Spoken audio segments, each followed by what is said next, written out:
ಎಲ್ಲ ನನ್ನ ಪ್ರೀತಿಯ ಸ್ನೇಹಿತರಿಗೆ ನಿಮ್ಮ ರಘುರಾಮ್ ಮಾಡುವ ಆತ್ಮೀಯ ನಮಸ್ಕಾರಗಳು. ಮತ್ತೆ ರಘುರಾಮ್ ಬಂದಾಯಿತು, ಹೊಸ ಕತೆಗಳನ್ನ ಹೊತ್ತು ತಂದಾಯಿತು.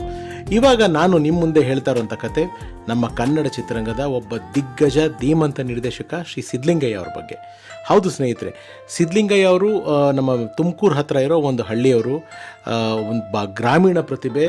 ಸಣ್ಣ ವಯಸ್ಸಿನಲ್ಲೇ ತುಂಬ ಹೋರಾಟಗಳನ್ನ ಮಾಡ್ಕೊಂಬಂದಂಥ ಒಂದು ಜೀವ ಅವರು ಸಣ್ಣ ವಯಸ್ಸಿನಲ್ಲಿ ಟೆಂಟಲ್ಲಿ ಸಿನಿಮಾ ನೋಡೋಕೆ ಹೋಗ್ತಿರ್ಬೇಕಾದ್ರೆ ಆ ಪರದೆ ಮುಂದೆ ಬರುತ್ತಲ್ಲ ಚಿತ್ರ, ಅದನ್ನು ನೋಡ್ಬಿಟ್ಟು ಆ ಒಂದು ಚಿಕ್ಕ ಸಿದ್ಧಲಿಂಗಯ್ಯ ಅವರ ಮನಸ್ಸಿನಲ್ಲಿ ಬಂದಂಥ ಭಾವನೆ, ಇದು ಯಾರೋ ವ್ಯಕ್ತಿಗಳು ಈ ಪರದೆ ಹಿಂದೆ ಇದ್ಬಿಟ್ಟು ಇವೆಲ್ಲ ಮಾಡ್ತಾ ಇದ್ದಾರೆ, ಅದನ್ನು ನಾವು ಪರದೆ ಮುಂದೆ ನೋಡ್ತಿದ್ದೀವಿ ಅಂದರೆ ಸೆಲ್ಯುಲಾರ್ ಸ್ಕ್ರೀನ್ನ ಸಿನಿಮಾನ ಅವ್ರು ಆ ಥರ ಆ ಚಿಕ್ಕ ವಯಸ್ಸಿನಲ್ಲಿ ಇಮ್ಯಾಜಿನೇಷನ್ ಮಾಡ್ಕೊಂಡಿದ್ರಂತೆ.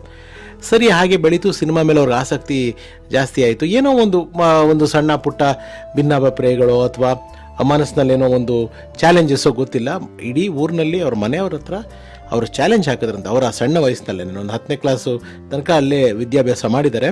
ಅಲ್ಲಿ ಅವರೊಂದು ಚಾಲೆಂಜ್ ಹಾಕಿದ್ರಂತೆ, ನೆಕ್ಸ್ಟು ನಾನು ನಮ್ಮ ಹಳ್ಳಿಗೆ ಬಂದರೆ, ನಮ್ಮ ಊರಿಗೆ ಬಂದರೆ, ನನ್ನ ದುಡಿಮೆನಲ್ಲಿ ನಾನು ಸಂಪಾದನೆ ಮಾಡಿದ ಕಾರ್ ತೊಗೊಂಡು ಅದರಲ್ಲೇ ಬರ್ತೀನಿ ಅಂತ ಹೇಳಿಬಿಟ್ಟು ಊರು ಬಿಟ್ಬಿಟ್ಟು ಬಂದಿದ್ದಾರೆ, ಮೈಸೂರಿಗೆ ಬಂದಿದ್ದಾರೆ. ಆವಾಗ ಕೆಲವು ಚಿತ್ರೀಕರಣಗಳು ಮತ್ತೊಂದೆಲ್ಲನೂ ಮೈಸೂರಿನಲ್ಲಿ ಆಗ್ತಿತ್ತು. ಮೈಸೂರಿನಲ್ಲಿ ಮೂಗೂರು ಸುಂದರಂ ಅಂತ ಪ್ರಭುದೇವ ಸರ್ ಅವರ ತಂದೆ, ತಮ್ಮೆಲ್ಲರಿಗೂ ಗೊತ್ತಿರ್ಬೋದು, ಅವರು ಪರಿಚಯ ಆಗಿದ್ದಾರೆ. ಇವರ ಒಂದು ಸ್ನೇಹ ಒಡನಾಟ ಬೆಳೆದಿದೆ. ಆಮೇಲೆ ಗೊತ್ತಾಗಿದೆ ಇಡೀ ಉದ್ಯಮ ಇರೋದು ಅಂದಿನ ಮದ್ರಾಸ್ನಲ್ಲಿ, ಇವತ್ತಿನ ಚೆನ್ನೈ, ಅಂದಿನ ಮದ್ರಾಸ್ನಲ್ಲಿ ಅಂತ.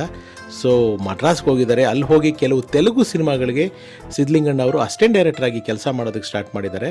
ಬಟ್ ಈ ಅಸಿಸ್ಟೆಂಟ್ ಡೈರೆಕ್ಟ್ರಾಗಿ ಅವ್ರು ಹೋಗಿರೋದೇ ಅವರ ಜೀವನದ ಒಂದು ದೊಡ್ಡ ಟ್ವಿಸ್ಟು.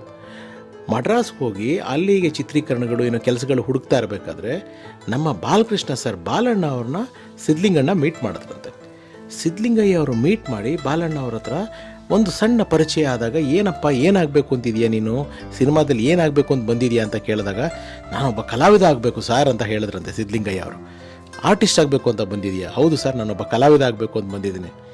ನೀನು ಆರ್ಟಿಸ್ಟ್ ಅಲ್ಲ, ನನ್ನಂಥ ಹಾಗೂ ನನಗಿಂತ ಪ್ರತಿಭಾವಂತರಾಗಿರೋ ಸಾಕಷ್ಟು ಜನರ ಕೈನಲ್ಲಿ ಒಳ್ಳೆ ಅಭಿನಯ ತೆಗೆಸೋ ನಿರ್ದೇಶಕ ಆಗಬೇಕು ನೀನೊಬ್ಬ ಡೈರೆಕ್ಟರ್ ಆಗೋ ಕಡೆ ಕಾನ್ಸಂಟ್ರೇಟ್ ಮಾಡು ಅಂತ ಬಾಲಣ್ಣ ಅವ್ರು ಹೇಳಿದ್ದಾರೆ.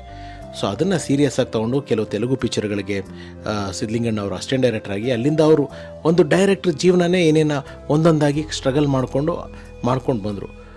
ಅವತ್ತು ಬಾಲಣ್ಣ ಅವರು ಸಿದ್ಧಲಿಂಗಯ್ಯ ಅವರಲ್ಲಿ ಏನು ಫೈರ್ ನೋಡಿದ್ರು, ಅಥವಾ ಇವರೊಬ್ಬರು ನಿರ್ದೇಶಕರಾಗಿ ದೊಡ್ಡ ಸಾಧನೆ ಮಾಡ್ತಾರೆ ಅಂತ ಅವ್ರದ್ದು ಏನು ಇಂಟ್ಯೂಷನ್ ಹೇಳುತ್ತೋ, ಸಿಕ್ಸ್ತ್ ಸೆನ್ಸ್ ಹೇಳ್ತೋ ಗೊತ್ತಿಲ್ಲ.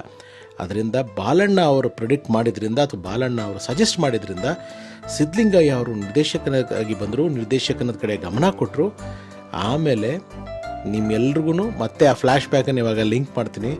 ಊರಿನಲ್ಲಿ ಏನು ಚಾಲೆಂಜ್ ಮಾಡ್ಕೊಂಡು ಬಂದಿದ್ರು ಆ ಚಾಲೆಂಜನ್ನ ಪೂರೈಸಿದ್ರು. ಅವರು ಮೇಯರ್ ಮುತ್ತಣ್ಣ ಸಿನಿಮಾ ಮಾಡಿದ್ರು, ಅದಾದಮೇಲೆ ಸಾಕಷ್ಟು ಚಿತ್ರಗಳು ಮಾಡಿದ್ರು. ಬಟ್ ಕನ್ನಡ ಚಿತ್ರರಂಗದ ಇತಿಹಾಸದಲ್ಲಿ ಸಾರ್ವಕಾಲಿಕ ದಾಖಲೆ ಬರೆದಂಥ ಚಿತ್ರ ನಮ್ಮ ಅಣ್ಣವರ ಹಾಗೂ ಸಿದ್ಧಲಿಂಗಣ್ಣ ಅವರ ಕಾಂಬಿನೇಷನ್ ಚಿತ್ರ ಬಂಗಾರದ ಮನುಷ್ಯ. ಬಂಗಾರದ ಮನುಷ್ಯ ಏನೇನು ಸೆನ್ಸೇಷನ್ ಕ್ರಿಯೇಟ್ ಮಾಡ್ತು ಅಂತ ಪ್ರತಿಯೊಬ್ಬ ಕನ್ನಡ ಚಿತ್ರ ಪ್ರೇಮಿಗೂ ಗೊತ್ತು. ಆ ಸಿನಿಮಾ ಹಿಟ್ಟಾದಮೇಲೆ ಸ್ವಂತ ಕಾರ್ ತೊಗೊಂಡು 14 ವರ್ಷ ಆದಮೇಲೆ ಸಿದ್ಧಲಿಂಗಣ್ಣ ಅವ್ರ ಊರಿಗೆ ಹೋದ್ರಂತೆ. ಆವಾಗ ಅವ್ರ ಅಕ್ಕ ತಂಗಿನೆಲ್ಲ ನೋಡಬೇಕಾದ್ರೆ ಎಣ್ಣೆನಲ್ಲಿ ಮುಖ ನೋಡಿಕೊಂಡು ಒಳಗಡೆ ಕರ್ಕೊಂಡಿದ್ದಾರೆ. ಯಾಕಂದರೆ 14 ವರ್ಷ ಆದಮೇಲೆ ಇವರು ವಾಪಸ್ಸು ತಂದೆ ತಾಯಿನ, ಊರನ್ನ, ಅಕ್ಕ ತಂಗಿರನ್ನ ಎಲ್ಲ, ಅಣ್ಣ ತಮ್ಮಂದ್ರನ್ನೆಲ್ಲ ನೋಡೋಕೆ ಹೋಗಿರೋದಲ್ಲ, ಡೈರೆಕ್ಟಾಗಿ ನೋಡಬಾರ್ದು ಅಂತ ಎಣ್ಣೆ ಒಳಗಡೆ ಅವ್ರ ಮುಖ ನೋಡಿಕೊಂಡು ಅವ್ರನ್ನ ಬರಮಾಡ್ಕೊಂಡ್ರಂತೆ.